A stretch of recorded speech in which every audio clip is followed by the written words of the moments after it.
उल जानछ उल कोन W O L हैं हां W O L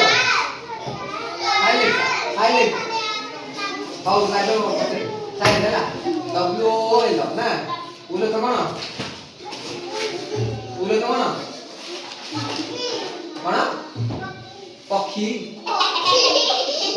अरे स्वेटर पिंच स्वेटर अरे कोन उले तेरी से जो पिंची देखो ना तेरी उले तेरी तो एटा हमर कोन देखो एटा कोन बाइले चित्र अछि की बुझितरा बुझितरा एटा हम सिलाई करते ना कोन स्वेटर हम सिलाई तो हम सिलाई करछि ए एबे हम के सिलाई करले कोन करछे किनी बिंदु दे ना आगु तो सिलाई करले ए सूता को नै कोन हम दोस्ती ने होछि घर दोस्ती करछ अपस्तेर करछ विभिन्न प्रकार का जैकेट पिंच कि न तम जो घोड़े हवा भी जोना करछ केने मध्ये मुले तेरी होछि ना हमर जो जोता सॉक्स को दे देउती देउती से बोलि छ ना तो विभिन्न प्रकार बोल जाय छे एरो मतलब कहला आमे जो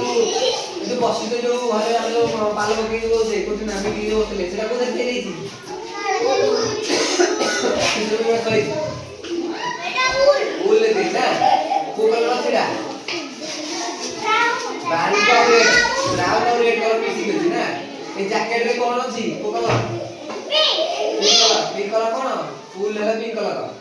आ तमे जो घरे यूज करते टी-शर्ट पिंची सेटा को कलर ब्लैक कलर कोन अछि उल ब्लैक कलर अछि ना त विभिन्न प्रकार के उल जे जाउ जो वैनिटी जो से साइड रे सेटा को कलर ब्राउन कलर मध्ये उल रही ना तो कहला उल देखि तो उल सारा काटी तीन जाई रो होई उलटा के दिया एक टाइप रे हैला पूरा सीधा हो ना ए अच्छी देखे दियो देखे दियो राउंड रे ना एक तीन टा सिस्टम हो